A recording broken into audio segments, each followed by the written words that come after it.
آزاد کشمیر میں لڑائی ایک اسسٹنٹ کمشنر کی کس غلطی سے شروع ہوئی، اب کیا ہو رہا ہے اور آگے کیا ہونے جا رہا ہے، ایک کشمیری مجھ سے سنیں۔ سال پہلے آزاد کشمیر میں تاجر اور دوسری برادریوں نے حکومت سے کہا کہ ہمیں یہ دو چیزیں چاہیے، 1100 روپے میں 40 کلو آٹا دیں جیسے کہ گلگت بلتستان کو دیتے ہیں، بجلی 3 روپے 25 پیسے فی یونٹ دیں کیونکہ آپ نے ہم سے وعدہ کیا تھا جب ہم سے ہماری زمینیں لی تھیں اور چونکہ ہمارے پانی پہ بجلی بناتے ہیں۔ ان دونوں باتوں پہ اتفاق نہیں ہوا تو لوگوں نے کہا کہ ہم 11 مئی کو پیا جام احتجاج کریں گے، ہفتے کے دن پورے کشمیر میں احتجاج کریں گے۔ یہ سن کے پولیس نے جوائنٹ ایکشن کمیٹی کے 32 ممبران جو تھے، ان میں سے جو لیڈر تھے ان کو انہیں گرفتار کرنا شروع کر دیا، لیکن لوگ لیڈروں کے بغیر ہی باہر نکل آئے، احتجاج میں نکل آئے۔ اب ڈڈیال شہر میں یہ ہوا جو کہ میرپور کے پاس پڑتا ہے، مطلب پنڈی سے آپ کشمیر جاتے ہو تو میرپور ڈڈیال آپ کو قریبی علاقے پڑتے ہیں۔ وہاں پہ احتجاج کے دوران اسسٹنٹ کمشنر نے مس کیلکولیشن کی، اس نے مار پڑوائی اور اس نے آنسو گیس شیلنگ کروا دی۔ 2 اسکول کی بچیوں کی حالت لاغر ہو گئی اس سے، اور اس کی تصویریں سوشل میڈیا پہ چلنا شروع ہو گئیں۔ لوگ تصویریں دیکھ کے مشتعل ہوئے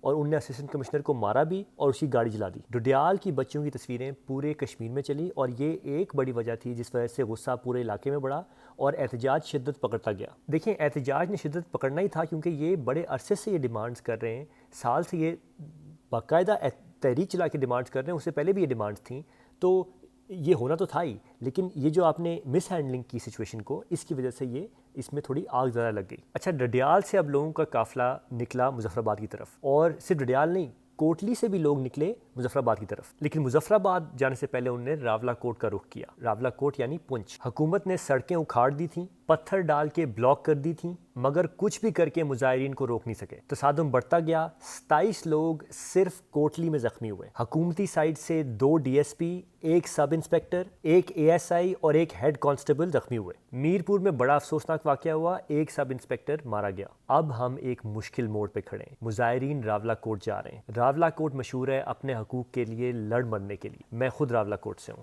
میں اس کی ہسٹری اچھی طرح جانتا۔ کشمیر نے جب 1947 میں بغاوت کی تھی مہاراجہ ہری سنگھ کے خلاف تو پہلی گولی راولا کوٹ سے چلی تھی، پہلی تحریک راولا کوٹ سے چلی تھی۔ ڈڈیال کے لوگ امید کر رہے ہیں کہ راولا کوٹ میں انہیں سپورٹ ملے گی، کہ یہ جو دھرتی ہمیشہ کھڑی ہوتی ہے مظاہرے کے لیے ان کے ساتھ کھڑی ہوگی، کیونکہ ان کے حقوق کی جو یہ لڑائی ہے یہ جینون ہے۔ وہاں سے سب مل کے مظفر آباد جائیں گے، پھر دیکھتے ہیں کہ آگے حکومت کیا رد عمل دے گی۔ اب مظفر آباد، راولا کوٹ یہ پرابلم ایریا ہے، یہاں پہ جب کوئی حرکت ہوتی ہے تو ہماری جو اسٹیٹ ہے جو کبھی کبھار انسیکیور ہو جاتی ہے، وہ ڈر میں پڑ جاتی ہے کہ یار اس کی امیجز، اس کی تصویریں جائیں گی دنیا پوری میں تو ان کو لگے گا کہ پاکستانی بھی کشمیریوں کے ساتھ وہی ظلم کرتے ہیں جو کہ انڈیا میں ہوتا ہے، تو اس لیے وہ بہت ڈرتے ہیں کہ یہاں پہ جب بھی کوئی موومنٹ اٹھتی ہے اور اس انسیکیورٹی میں کئی دفعہ ان کے ہاتھ سے غلطیاں ہو سکتی ہیں۔ مجھے ڈر یہ ہے کہ بات چیت کو سائڈ پہ کر کے تو حکومت فوج کو کہے گی کہ آپ آئیں، آپ معاملات سنبھالیں، آپ مظاہرین کو دبائیں، زور سے دبائیں۔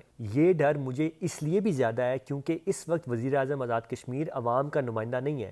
پولیٹیکل انجینئرنگ کی نے عمران خان کو حکومت سے گرا کے، اور اس کے بعد یہ انوار الحق صاحب کو لے کے آئے، وزیر اعظم بنوایا اور تمام وزیر چینج کروائے۔ یہ عوام کی نبض پہ مجھے نہیں یقین کہ ان کا ہاتھ پورا ہے، کیونکہ عوام نے ان کو الیکٹ نہیں کیا، ایم ایل اے الیکٹ کیا ہوگا، وزیر اعظم الیکٹ نہیں کیا۔ ہماری فوج کو کسی صورت اپنے لوگوں کے خلاف نہ لگائیں۔ اگر آپ نے ہماری فوج کو کشمیری عام شہریوں کو دبانے کے لیے زور لگانے کا کہا تو آپ کو میں ابھی بتا رہا ہوں، اور یہ بتانے کی کوئی ضرورت نہیں ہونی چاہیے کہ اس کے نتائج بہت بھیانک ہوں گے۔ ہوش کے ناخن لیں، خدا کے لیے ہوش کے ناخن لیں۔ کوئی بھی نہیں یہ چاہتا کہ ہماری فوج اور عوام آمنے سامنے ہو، اس لیے حکومت کا کام ہے کہ بات چیت کا دامن ہاتھ سے نہ چھوڑیں، اور کوئی حکومت کو پریشر میں بھی نہ ڈالے، کوئی اور بندہ، کوئی اور انسٹیٹیوشن کہ وہ مظاہرین کے ساتھ سختی سے نپٹیں۔ یہ وقت نہیں ہے مظاہرین کی بات سننے کا، وقت ہے ان پہ زور آزمائی کرنے کا وقت نہیں ہے یہ۔ آخر میں مظاہرین سے میری اپیل ہے کہ آپ پرامن رہیں، آپ کے مطالبات جائز ہیں، آپ کے مطالبات جائز ہیں، مگر آپ نے اگر زور آزمایا تو آپ کے مطالبات کو یہ بھلا کے، تو زور کا بہانہ لگا کے تو یہ آپ کو کرش کرنے کی کوشش کریں گے، کوئی بھی یہ نہیں چاہتا۔